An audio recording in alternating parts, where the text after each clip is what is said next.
Question number 1 देखो, कहता है यह एक मैट्रिक्स है नॉन सिंगुलर, ए का कौन कौन सा वैल्यू होगा। तो तुम एक फॉर्मूला याद रखो, ए का डिटर्मिनेंट जब 0 के इक्वल होता है तो वो सिंगुलर कहलाता है। क्लियर, ये जान गए।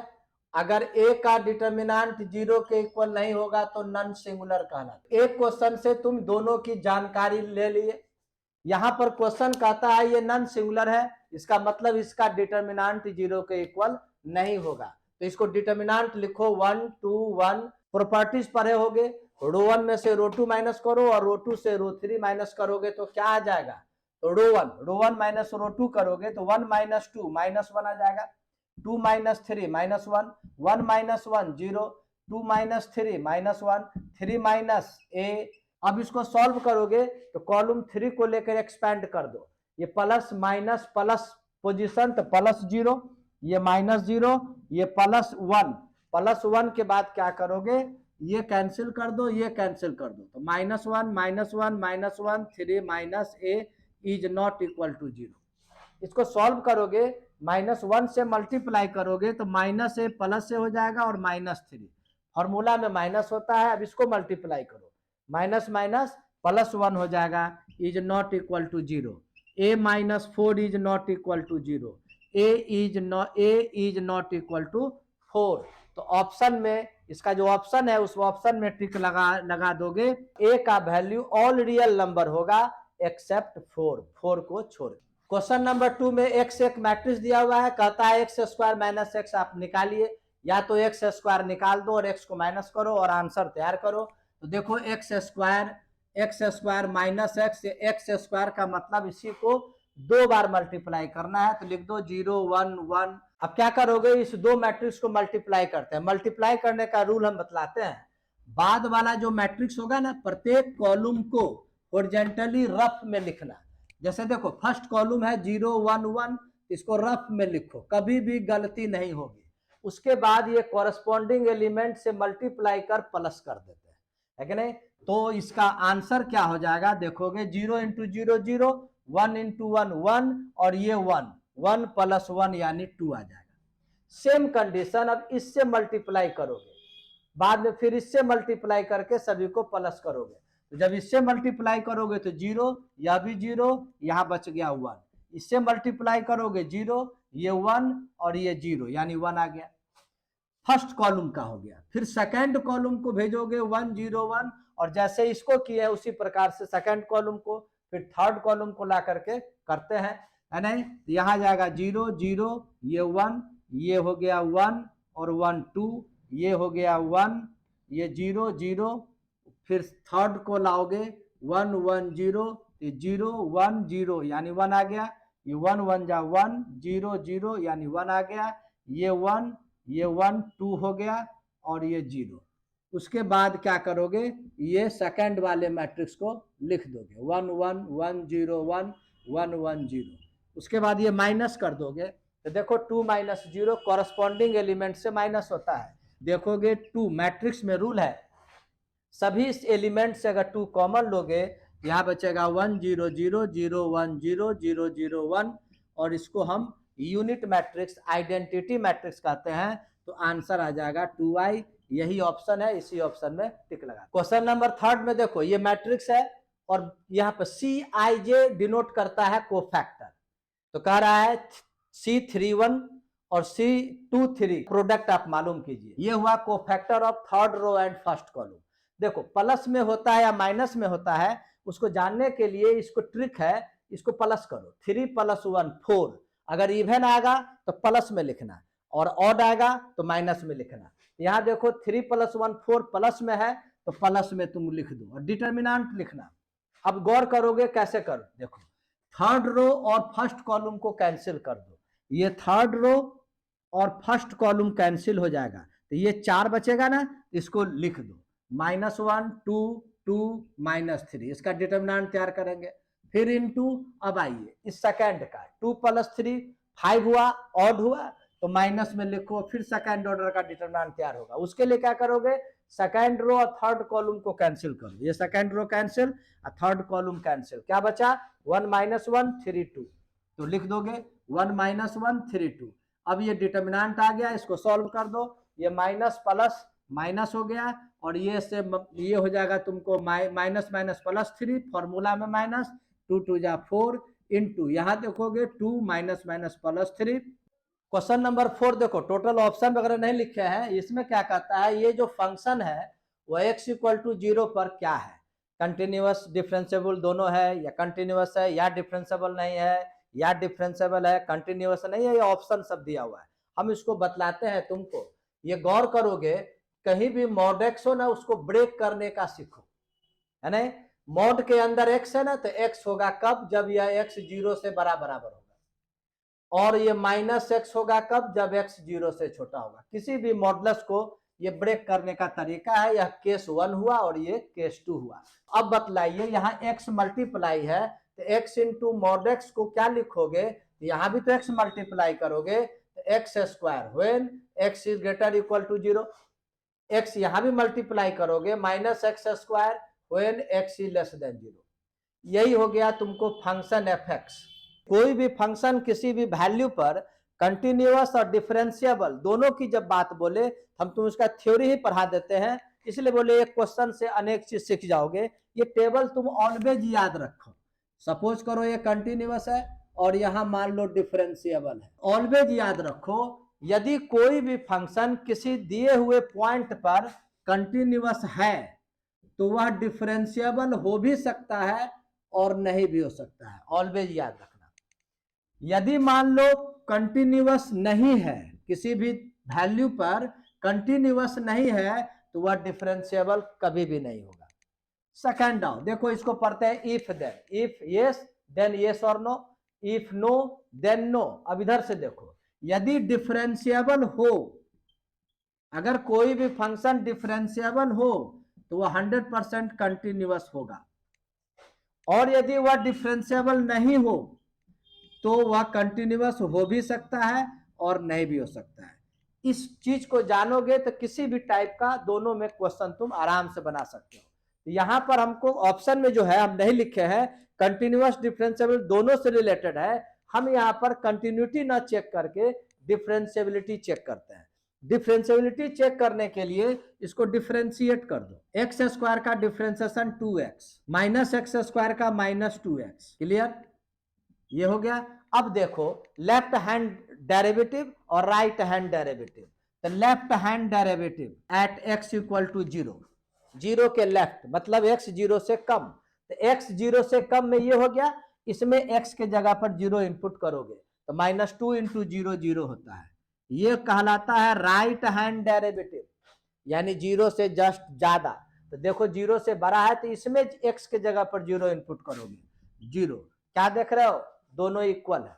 तो जब लेफ्ट हैंड डेरिवेटिव और राइट हैंड डेरिवेटिव इक्वल होता है, इसका मतलब यह फंक्शन 0 पर डिफरेंशिएबल है, और अगर फंक्शन 0 पर डिफरेंशिएबल है तो वह कंटिन्यूअस भी होगा। इसलिए ऑप्शन में यहाँ पर टिक लगाना, इसका f x is continuous and differentiable both at x equal to 0। Question number 6 तुमको एलपीपी से रिलेटेड है। देखो z equal to objective function है और कॉन्स्टेंट दिया हुआ है ये 3, तो इसको क्या करोगे, इससे ग्राफ खींचोगे, फिजिबल रीजन तैयार करोगे, कॉर्नर का कोऑर्डिनेट निकालोगे, उस कॉर्नर के वैल्यू एक्स वाई का वैल्यू को ऑब्जेक्टिव फंक्शन में इनपुट करोगे, जिस कॉर्नर पर मैक्सिमम वैल्यू देगा वही आंसर उसका होगा, मैक्सिमम वैल्यू। तो चलो इसको बनाते हैं। देखो x plus y is less equal to 5 है, तो कॉरेस्पॉन्डिंग इक्वेशन लिखोगे, x plus y equal to 5, table तैयार करोगे। तो टेबल के लिए देखो x का वैल्यू अगर 0 इनपुट करोगे तो y का वैल्यू 5, y का वैल्यू 0 तो x का वैल्यू 5, और यह देखो x is greater and equal to 0 है, यानी y एक्सिस के राइट साइड शैडो होगा, ये x एक्सिस के अपवर्ड शैडो होगा। तो इसका ग्राफ खींचोगे, सपोज करो यहाँ 5 है, ज्यादा जरूरत नहीं है, x0 y5 यहां मिला और x5 y0 यहां मिला, इसको मिला दो। शैडो कैसे करोगे, शैडो का भी तरीका है। देखो यहाँ पर ओरिजिन पॉइंट है 0 0, ये x है, x0 है, ये सब नहीं लिख रहा है, ऑब्जेक्टिव क्वेश्चन है। तो यह 0 है ना, तो x का वैल्यू 0, y का वैल्यू 0, इसमें इनपुट करो। अगर ये सेटिस्फाई कर गया तो जिधर ओरिजिन है उधर ही शैडो होगा, अगर सेटिस्फाई नहीं किया तो जिधर ओरिजिन है उधर शैडो ना हो के उसके अपोजिट शैडो होता है। तो 0 0 x 0 y 0 0 plus 0 0 0 is less equal to 5, 0 5 से छोटा है। बात सही है, यानी सेटिस्फाई किया, इसीलिए हम ओरिजिन की ओर शैडो करेंगे।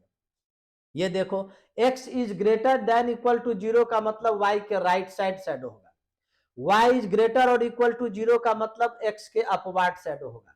सभी का कॉमन शैडो ये कहता है इधर शैडो कीजिए, इसके द्वारा इधर ऊपर, यानी यही बीच का तुमको फिजिबल रीजन हुआ।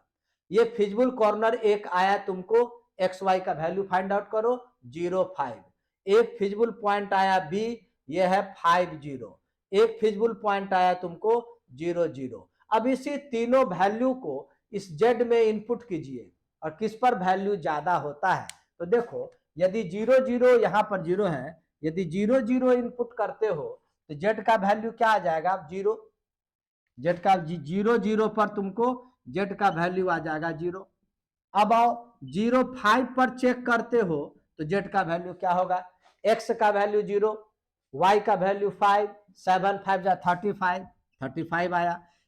5 0 पर जेड का वैल्यू, तो देखो एक्स के जगह पर 5 यानी 25, वाई के जगह पर 0 यानी 25 आया। हम लोगों को क्वेश्चन क्या पूछ रहा है, मैक्सिमम वैल्यू निकालिए।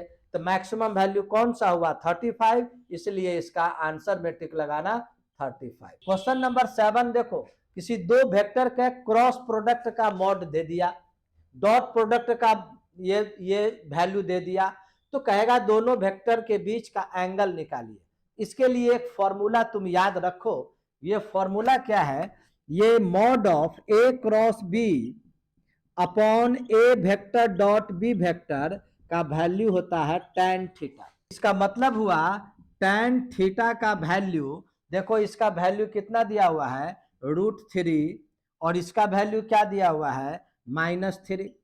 √3 अपॉन -3 को क्या लिख सकते हो -1 अपॉन √3। निगेटिव है यानी ये सेकेंड क्वाड्रेंट में जाएगा। 1/√3 tan के किस एंगल में आता है, तो π/6 30 डिग्री। तो सेकेंड क्वाड्रेंट में है तो पाई माइनस π/3, इस ऑप्शन में टिक लगा देना। क्वेश्चन नंबर 8 देखो, डिफरेंशिएशन है यहां पर। अब बोलता है कि ये fx का वैल्यू निकालिए। इसको लिखोगे, देखो बहुत इंपॉर्टेंट क्वेश्चन है, dfx upon dx equal to ax plus b। पता होगा डेरिवेटिव का एंटी डेरिवेटिव को इंटीग्रेशन कहते हैं, तो हम लोग क्या करते हैं इसको इंटीग्रेशन करेंगे। fx equal to anti derivative यानी इंटीग्रेशन ax प्लस b और यह dx यहाँ आ गया। अब इसको इंटीग्रेट कर दो, प्लस इंटीग्रल कांस्टेंट मान लो हम ले लिए k। अब इस k का वैल्यू मालूम करने के लिए क्या करोगे, ये देखो f0 इक्वल टू 0 दिया हुआ है, यहाँ x के जगह 0 इनपुट करोगे तो यहाँ भी 0 इनपुट करोगे तो पूरा पार्ट 0, b इंटू 0 यह भी 0 यानी k, और f0 का वैल्यू क्या है 0 यानी k, देयरफॉर k का वैल्यू 0 आ गया। तो यानी इस 1 में k के जगह पर 0 इनपुट कर दो। बहुत ही इंपॉर्टेंट क्वेश्चन है।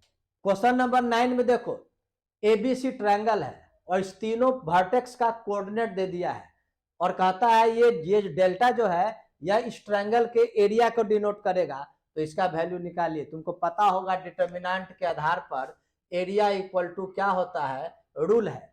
सभी कोऑर्डिनेट को देखो AB1 लिखा जाता है, हमेशा 1 यहां लिखना।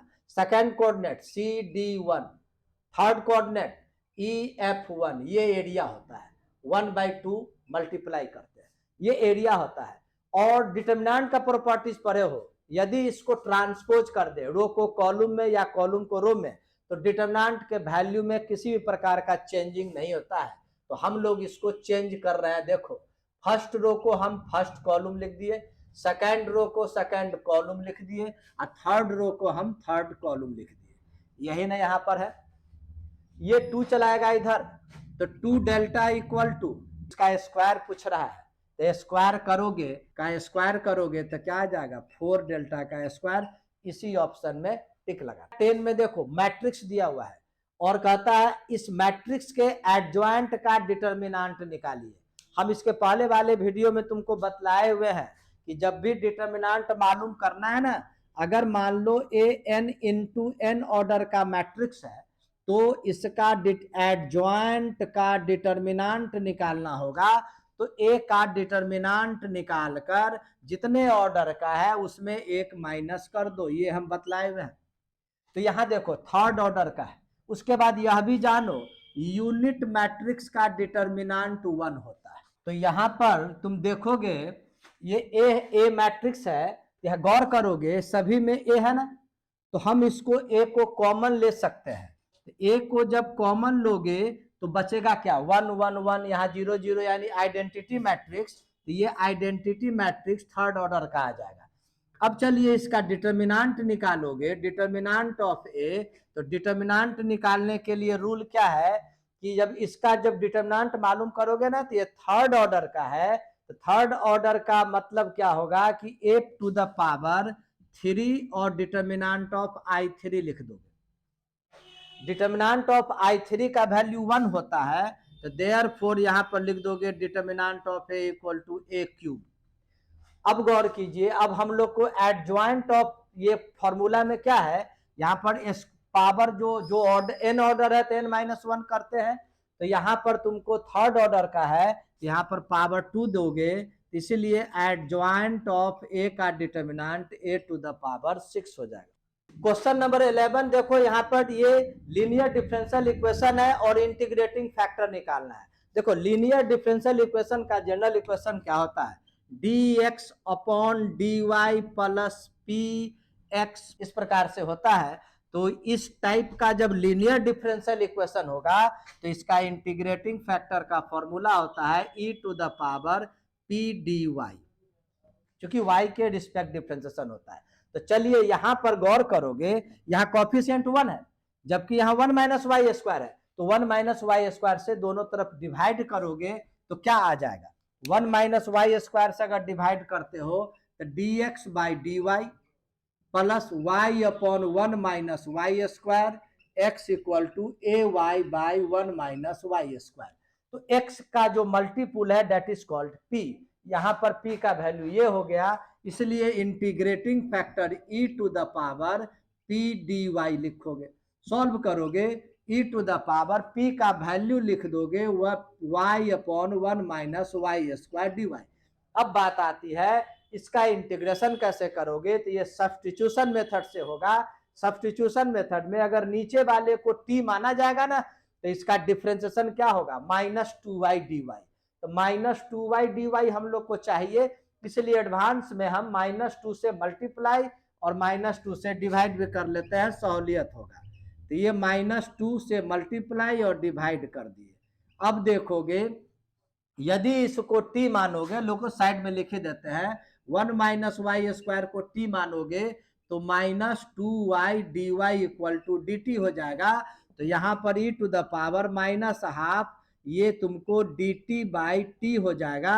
ये e to the power -12 log t होगा, यानी जगह कम है t होगा तो t का वैल्यू इनपुट कर देते हैं 1 माइनस वाई स्क्वायर।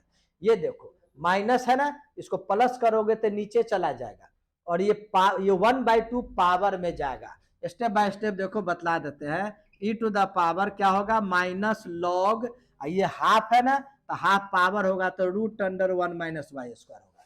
और ये माइनस जब हटाओगे तो e to the power log ये पलट जाएगा। बहुत ही इंपॉर्टेंट क्वेश्चन है दोनों का। देखो यहाँ भी ई बेस है, यहाँ भी है, पहले वाला बता दिए थे, कैंसिल हो करके आंसर हो जाएगा integrating factor equal to 1/√1 minus y square.